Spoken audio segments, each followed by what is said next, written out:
Assalamualaikum warahmatullahi wabarakatuh. Halo semuanya. Di sini kami akan memaparkan materi mengenai kekuasaan dan distribusi wewenang. Kami dari kelompok 9 beranggotakan Aurel Ananda, Nada Lutfi, dan Ruri Vilasanti. Nah, yuk langsung kita simak videonya. Kekuasaan dan distribusi wewenang tentu mencakup banyak hal. Namun, yang akan kami bahas di sini hanya 5 topik. Yang pertama, aspek budaya kekuasaan. Yang kedua, wewenang. Yang ketiga, wewenang lini dan staf. Yang keempat, delegasi. Dan yang terakhir yaitu desentralisasi dan sentralisasi. Nah, udah penasaran kan sama pembahasannya? Yuk kita lanjut ke pembahasan. Aspek budaya kekuasaan. Kekuasaan adalah kemampuan untuk menggunakan pengaruh, artinya kemampuan untuk mengubah sikap atau tingkah laku individu atau kelompok. Kekuasaan juga berarti kemampuan untuk mempengaruhi individu, kelompok, keputusan, atau kejadian. Sumber kekuasaan dibagi menjadi 4, yaitu yang pertama, kekuasaan antar pribadi. Kekuasaan antar pribadi dibagi lagi menjadi 5 sumber, yaitu kekuasaan menghargai, kekuasaan memaksa, kekuasaan sah, kekuasaan keahlian, dan kekuasaan rujukan.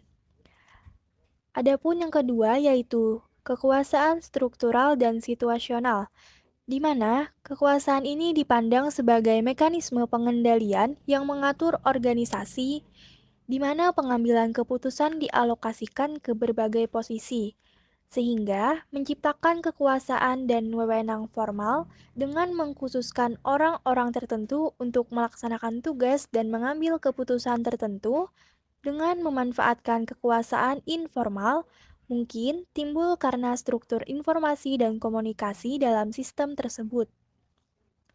Yang ketiga yaitu kekuasaan pengambilan keputusan. Kekuasaan ini akan mempengaruhi kadar kekuasaan seseorang dalam pengambilan keputusan. Selanjutnya, yang keempat yaitu kekuasaan informasi. Gambaran yang benar tentang kekuasaan seseorang tidak hanya disediakan oleh posisi orang yang bersangkutan, tetapi juga oleh penguasaan orang yang bersangkutan agar informasi yang relevan. Semakin berkuasa seseorang, maka semakin besar juga jangkauan informasi yang dimiliki.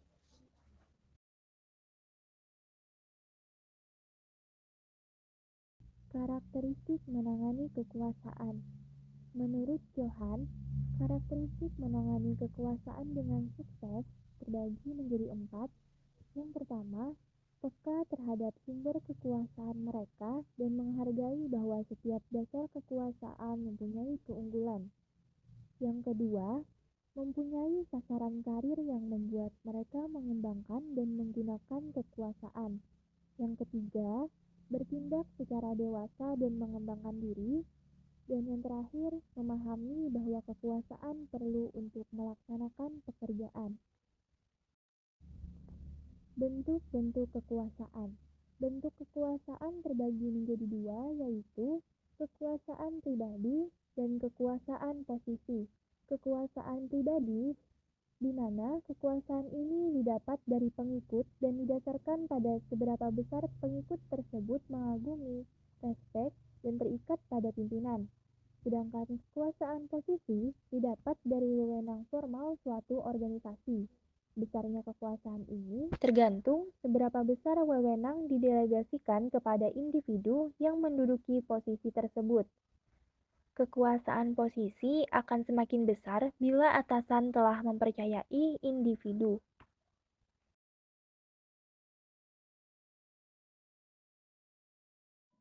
Wewenang adalah hak memerintah tentang orang lain untuk melakukan sesuatu atau tidak melakukan sesuatu dalam rangka mencapai tujuan.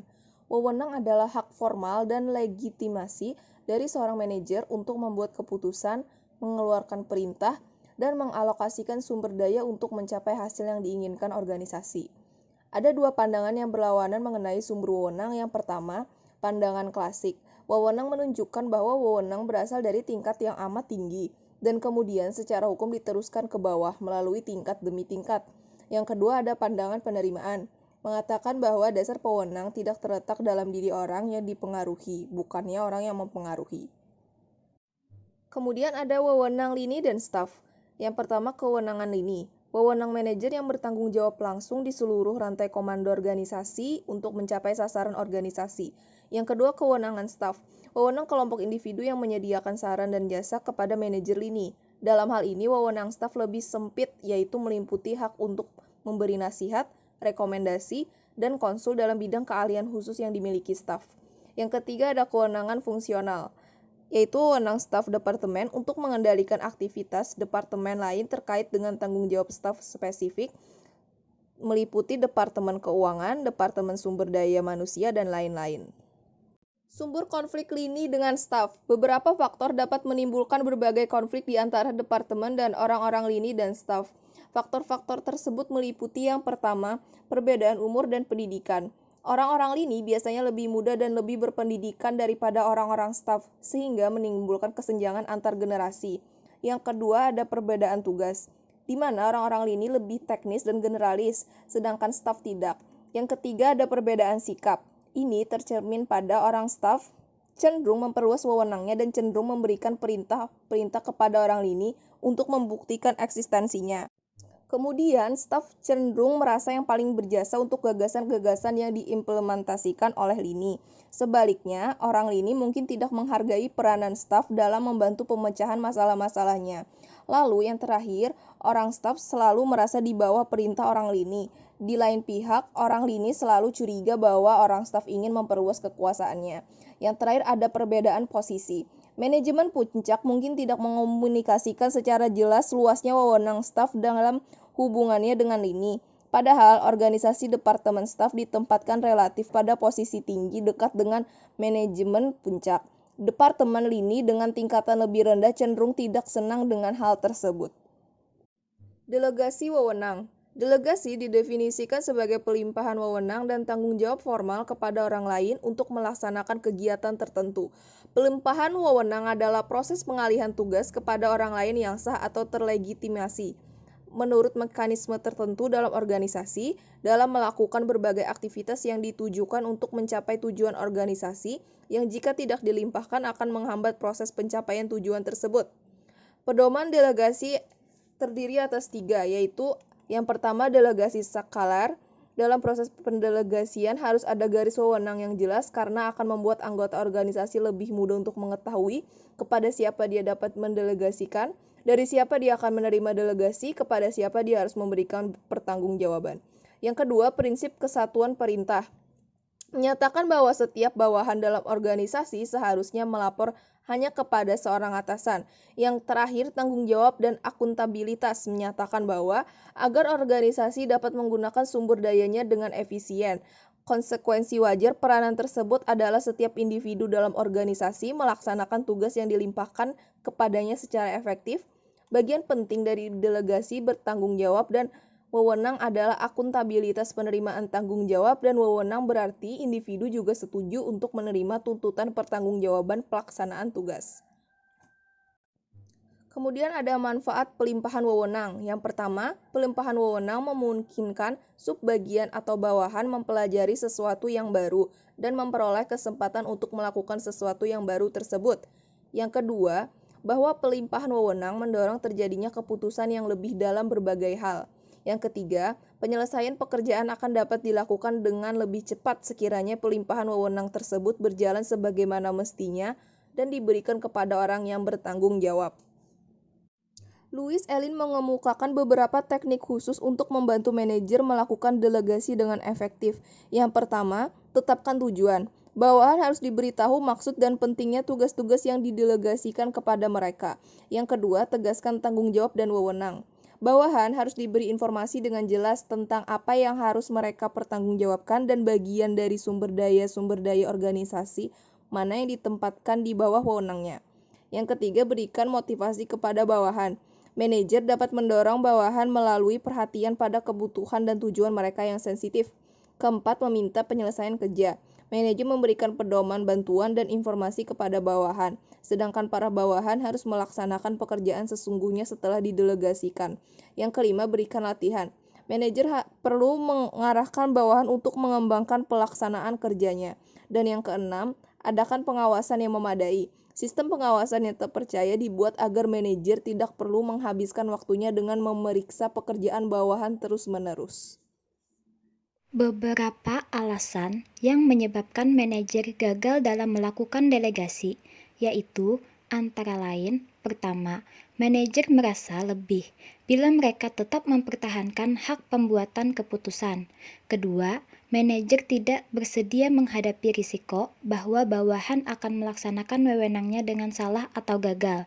Ketiga, manajer tidak atau kurang mempunyai kepercayaan akan kemampuan bawahannya. Keempat, manajer merasa bahwa bawahan lebih senang tidak mempunyai hak pembuatan keputusan yang luas. Kelima, manajer takut bahwa bawahan akan melaksanakan tugasnya dengan efektif sehingga posisinya sendiri terancam. Keenam, manajer tidak mempunyai kemampuan manajerial untuk mendelegasikan tugasnya. Kunci agar pelimpahan wewenang berjalan efektif, antara lain, kepercayaan atasan kepada bawahan, komunikasi terbuka antara atasan dengan bawahan, dan kemampuan manajer dalam memahami tujuan organisasi, tuntutan pekerjaan, serta kemampuan bawahan. Sentralisasi dan desentralisasi. Sentralisasi merujuk kepada cara pengorganisasian di mana keseluruhan tugas, tanggung jawab, dan perintah dipusatkan dari hierarki yang paling tinggi untuk kemudian hierarki yang di bawahnya menerjemahkan dalam bentuk tindakan lanjut dari apa yang telah diputuskan dari hierarki tertinggi. Sedangkan desentralisasi merupakan pelimpahan wewenang dari hierarki yang lebih tinggi kepada hierarki yang lebih rendah dalam hal pengambilan keputusan dan penentuan dengan cara bagaimana kegiatan akan dijalankan. Keuntungan sentralisasi. Pertama, keterampilan khusus, bakat, dan teknologi yang tidak mungkin ditempatkan di berbagai lokasi. Dua, lebih hemat.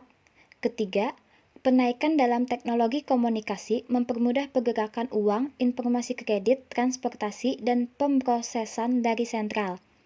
Sedangkan keuntungan desentralisasi adalah kedekatan dengan pasar, pengetahuan lokal, penerimaan dan pengetahuan pelanggan, keputusan lebih fleksibel. Faktor yang mempengaruhi desentralisasi. Pertama, pengaruh lingkungan, seperti karakteristik pasar, tekanan kompetitif, dan ketersediaan material. Kedua, ukuran organisasi dan kecepatan pertumbuhan. Ketiga, penyebaran geografis organisasi. Pada umumnya, semakin menyebar satuan-satuan organisasi secara geografis, organisasi akan cenderung melakukan desentralisasi, karena pembuatan keputusan akan lebih sesuai dengan kondisi lokal masing-masing. Keempat, tersedianya peralatan pengawasan yang efektif. Organisasi yang kekurangan peralatan-peralatan efektif untuk melakukan pengawasan satuan-satuan tingkat bawah akan cenderung melakukan sentralisasi bila manajemen tidak dapat dengan mudah memonitor pelaksanaan kerja bawahannya. Kelima, kualitas manajer. Desentralisasi memerlukan lebih banyak manajer-manajer yang berkualitas, karena mereka harus membuat keputusan sendiri. Keenam, keanekaragaman produk dan jasa. Makin beraneka ragam produk dan jasa yang ditawarkan, organisasi cenderung melakukan desentralisasi, dan sebaliknya, semakin tidak beraneka ragam, lebih cenderung sentralisasi. Ketujuh, filsafat manajemen. Banyak manajer puncak yang sangat otokratik dan menginginkan pengawasan pusat yang kuat. Hal ini akan mempengaruhi kesediaan manajemen untuk mendelegasikan wewenangnya. Kedelapan, karakteristik lain dari organisasi, seperti biaya suatu keputusan, preferensi manajemen puncak, budaya organisasi, dan kemampuan manajer tingkat bawah. Strategi dan teknik mempengaruhi orang lain. Rational persuasion adalah siasat meyakinkan orang lain dengan menggunakan argumen yang logis dan rasional. Inspiration appeal tactics adalah siasat dengan meminta ide atau proposal untuk membangkitkan rasa antusias dan semangat dari target person. Consultation tactics terjadi ketika kita meminta target person untuk berpartisipasi aktif dalam kegiatan yang kita agendakan. Incratization tactics adalah suatu siasat di mana kita berusaha untuk membuat senang dan tentram target person sebelum mengajukan permintaan yang sebenarnya. Personal appeal tactics terjadi ketika kita berusaha mempengaruhi target person dengan landasan hubungan persahabatan, pertemanan, atau hal yang bersifat personal lainnya. Exchange tactics adalah mirip dengan personal appeal tactics, namun sifatnya adalah bukan karena hubungan personal semata, namun lebih banyak karena adanya proses pertukaran pemahaman terhadap kesukaan, kesenangan, hobi, dan sebagainya. Coalition tactics adalah suatu siasat di mana kita berkoalisi dan meminta bantuan pihak lain untuk mempengaruhi target person. Pressure tactics terjadi di mana kita mempengaruhi target person dengan peringatan ataupun ancaman yang menekan. Legitimizing tactics adalah suatu siasat di mana kita menggunakan otoritas dan kedudukan kita untuk mempengaruhi target person.